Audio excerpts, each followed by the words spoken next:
Эрхэм сонсогчдоо үе үеийн ухаантнуудаас суралцсан нэвтрүүлгийнхээ энэ удаагийн дугаараар Оросын холбооны улсын сэтгэл зүйч, мэдрэлийн эмч, эмчилгээний өөрийн гэлсэн аргаараа олон хүнийг эрүүл болгож, амьдралаа дээшлүүлж, аз жаргалыг мэдрэхтэн тусалсан эмч Синельников Валерий Владимировичийн өөрийнхөө өвчнийг хайрлах хэмээх номыг бүрэн ихээр нь та бүхэндээ хүргэх гэж байна. Орос хэлнээс хөрвүүлсэн хууль зүйн ухааны магистр, хуульч Хандмаа мөн энэ номыг бидэнтэй хамт та бүхэндээ сонирдуулж байгаа юм. Синельников өмнөх үгдээ бичгтээ энэ ном бол миний оюутан байхаас эхэлсэн судалгааны үр дүн юм а. Хүний биед өвчин үүсдэг шалтгааныг мэдэж, өөрийнхөө өвчнийг эмийн тусал цаагүй эдгээхэд энэ ном та бүхэнд туслана. Ингээд энэ номонд өгүүлсэнийг туйлын үнэн гэж та бүхэн хүлээж авах хэрэггүй. Номын аль нэг хэсгийг хүлээн зөвшөөрөхгүй байж болно. Гэхдээ энэ аргыг өөртөө туслах загвар, зэвсэг гэж хүлээн аваарай. Мэдээж танаас өөр таны зовлон бэрхшээлийг хамгийн сайн ойлгох хинч байхгүй шүү дээ гэж бичсэн байна. За ингээд өөрийнхөө өвчнийг хайрлах хэмээх энэ номыг та бүхэн маань анхааралтай сонсож, Хандмаагийн хэлснээр аз жаргалтай эрүүл амьдрах боломжоо нэмэгдүүлж, их дэлхийгээ энх тайван амар амгалан үрд оршин байлгахын төлөө амьдарцгаая. Та бүхэн номоо тухтай сууж анхааралтай сонсноо. 2 дугаар ном. Үргэлжлэл. Номын энэ хэсэгт хүний альва өвчин ямар шалтгаанаас үүсдэхийг харуулахыг хичээж байгаа. Үүнийг өөрийнхөө дотоод шалтгааныг олоход ашиглаж, өөртөө ажиллахдаа хэрэглээрэй. Өмнө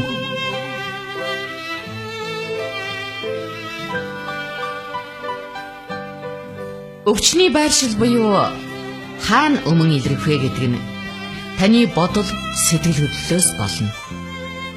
Савны өмнө эрх хүнд үхтлээ гомдох, амьдрах хүсэлгүй болох, түр булчирхайн өмнө эсрэг хүйсийн хүнд гомдохоос гэх мэт. Хөхний өмнө та өөрийгөө амьдралдаа бусдаас сүүл тавиад дараа нь бусд хүн өөртөө тань муу хандж байна гэж гомдохоос үүсдэг. Таны бусдад өгч байгаа болон таны залгиж байгаа хоёрын хооронд тогтвортой тэнцвэр байх хэрэгтэй.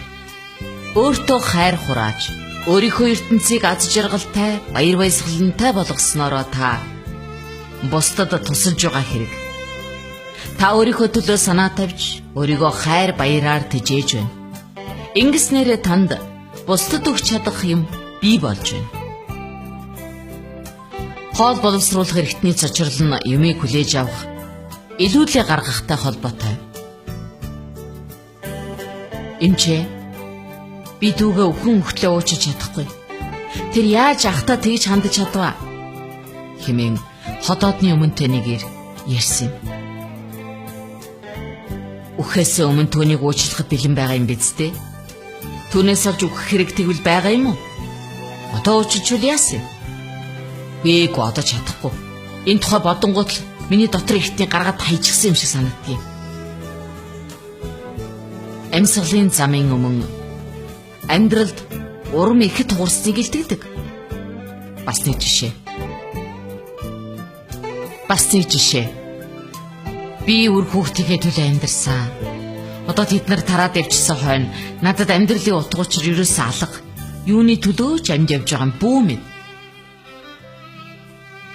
Эдгээрийг эмчлэхийн тулд юу хийх хэрэгтэй вэ?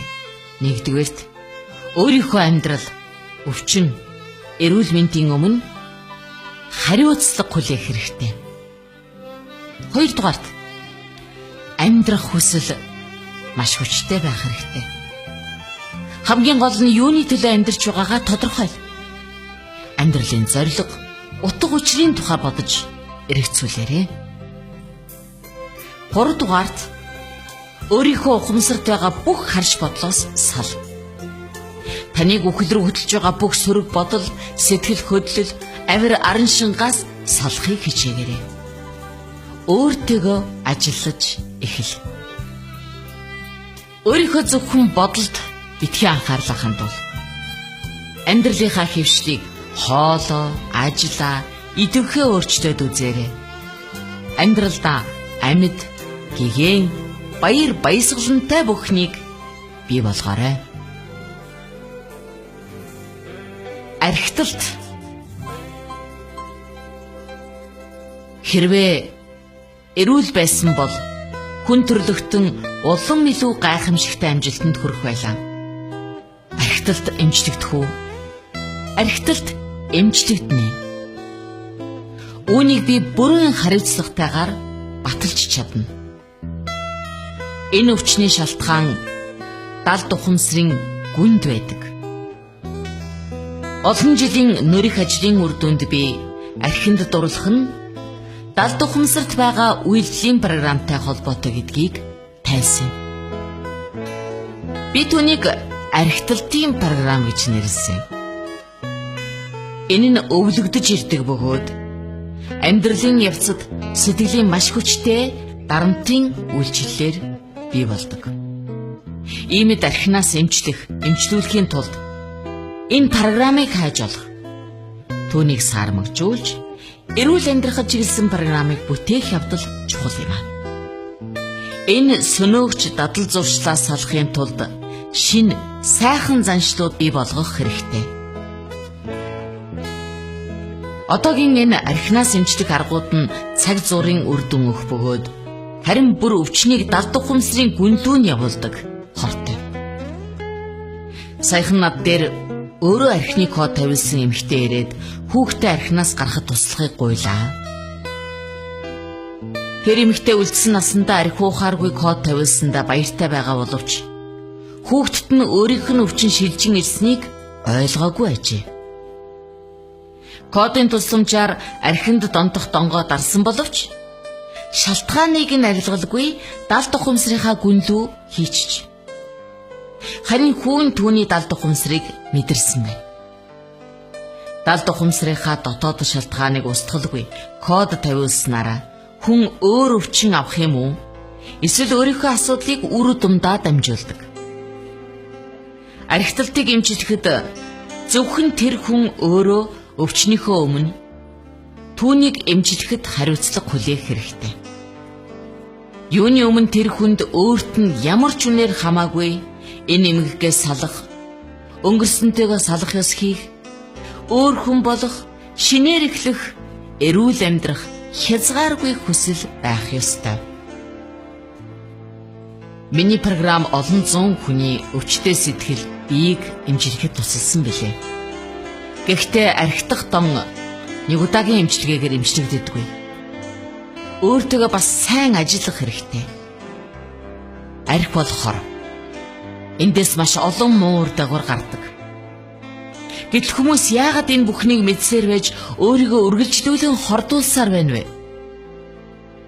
Энэ асуултыг би өөртөө олон удаа тавьсан. Хүн төрлөختөн олон жил архитай, архичинтай, мөн ч их тэмцэл явуулсан да. Гэтэл нэг сайхан өдөр надад гинт нэг бодол орж ирж энэ асуудлыг өөрөөр харсан. Тэгээд яагаад хүмүүс спиртлэг зүйл татагдаад байдгийг ойлгосон хэрэг. Архитах бол хувь хүний өвчин. Архи бол өвчтөе сэтгэлийг эмчлэх юм байна гэдгийг ойлгосон. Өөрөөр хэлбэл архи өвчин үүсгэдэг биш. Цаад хүний сэтгэл нь өвчтэй байна гэсэн. Тиймээс түүнд сэтгэлээ хөнгөлөхийн тулд сэтгцийн төрлийн химийн эмх хэрэглэх шаардлага гардаг байна. Иймээс эхлээд сэтгэлийн эмчлэх хэрэгтэй. Тэгвэл аяндаа сэтгцийн эмийн шаардлага алга болно. Зүрхний өвчтөе хүнийг төсөөлдөө түүнд нитроглицерин хэрэгтэй болдог үсттэй. Хэрвээ гинт түүний нөхөө болвол юу болох вэ? Яг үүнтэй адилхан архич ус тийм. Түүний сэтгэл өвчтэй, тэр нь айдас, үзэн ядалт, хардалт, хорсол, гайхширлын гар халдварласан байна. Мэдээж архи өвчнийг бүр өмсөн эмчлэхгүй. Тэр зөвхөн цаг зуур, биеийн болон сэтгэлийн завирыг арилгана. Хиймийн ямар ч юмын адилаар архи бас л бие сэтгэлд хортой нөлөөгөө үзүүлдэг. Архины хортой бодисын задрал нь дотор эргэтэнд ялангуяа элэг, тархинд хоримтлагдаж сүйтх үйлчлэгээ явуулдаг. Тэгэхээр нэг талаас архи хор боловч нөгөө талаас өвчтөн сэтгэлээ эмчлэхэд нь тусалж байна. Тэгвэл архинаас гарахын тулд яах ёстой юм бэ? Нэгдүгээрт архийг хор, муу зүйл гэж хүлээж авахаа бол. Амар хаяам хүртэл доорхыг бичиж байлаа. Виног хорих хууль нь хэн ууж, хизээ ууж, их ууж байна уу? Хинтээ ууж байна гэдгийг тооцох хууль юм. Энэ хэлцүүг хэрэгжсэн тохиолдолд уух гэдэг нь ухааны шинж болохоос дутагдал бишээ гэж бичсэн байдаг. Хэрвээ танд архи уухтай холбоотой асуудал байх юм бол өөрийгөө зэмлэх гэж битгий яараарай. Юуны өмнө өөрийнхөө дотогшоо хандаад яагаад би уугаад байна уу? Архи надад ямар ашигтай зүйл өгч байна гэж сайн бодоод түүнийг тодорхойл. Тийм ээ. Яг ямар хэрэгтэй зүйл өгч байгааг ол. Жишээ нь ойлгомжтой болохын тулд нэг зүйлийг хэлье. Спиртик зүйл нь сэтгэл санаанд ямар нэг өөрчлөлт оруулдаг. Өөрөөр хэлэх юм бол хүн өөрийнхөө сэтгэл санааны байдлыг өөрчлөхийн тулд архиудаг болох нь. Нэг эмэгтэй архиухаараа хамт олонныхоо зүрх нь болдгийм байна л да. Их чөлөөтэй байдаг, инээж тоглодог, шоглож нааддаг. Тэр хэрээр бүгдийн анхаарлын төвд орж чаддаг байна. Гэхдээ үдэшлэг болгоны дараа тэр хачин муухай болчихсон гэртээ ирдэг байлаа. Тэр надаас тусламж хүссэн бөгөөд түүний архинд хандах энэ хандлага амьдралд нь хайр, анхаарал дутагдгаас үндсэлсэн бөгөөд амьдралаас энэ бүхнийг авчирмагц архи уухтай холбоотой асуудал нь алга болсон. Заримдаа архийг бэлгийн харилцаанд өөрийгөө чөлөөтэй мэдрэх, эсвэл ичимхий хүн бусадтай нээлттэй харилцахын тулд хэрэгэлдэг явдал бий. Миний нэг үйлчлүүлэгч их ичимхий хүн бөгөөд архи өмгц чөлөөтэй болж эхнэр хүүхэдтэй хайр инхрийллийн үг хэлж тэдний төлөө сайхан зүйл хийх дуртай болдог байлаа. Код тавиулах нь түүнд цаг зуурын үрдэн өгдөгч дахиад лууж эхэлнэ. Түүний эр хүний хувьд өөртөө хандах, эмэгтэй хүнд болон хүүхэдтэй хандах хандлагыг өөрчилж, өөрийгөө бусдаас дутуу, өвтгш биш гэж боддог бодлыг нь өөрчилснөөр тэр ууха болсон юм а. Олон хүмүүс архийг сэтгэлийн дарамтаасаа солих гэж уудаг. Уугаад л мартаад л гэж тэд ярина. Гэхдээ энэ бол өөрийгөө хуурсан явдал. Архи уулаа гэд асуудал шийдэгддэггүй. Харин шинээр л нэмэгдээд байдаг. Түүнээс зугтах аргагүй. Яаж зугтах вэ? Хэрвээ бид өөрсдөө түүнийг бий болгоод байгаа бол тиймээс бид өөрсдийгөө өөрчлөх хэрэгтэй. Архины эерэг талуудыг бичтээ. Энэ бол эмчлэгдэх анхны алхам юм.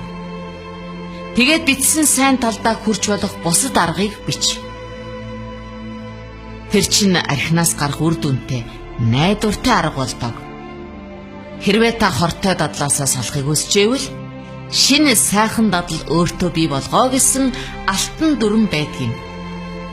Энэ сонголтыг шууд одоо хэрэгжүүлж эхэл. Дараа гэж битгий хоншин тавь. Өөрийнхөө болон өөрийнхөө эргэн тойрны хүмүүсийн амьдралыг хордуулахаа бол.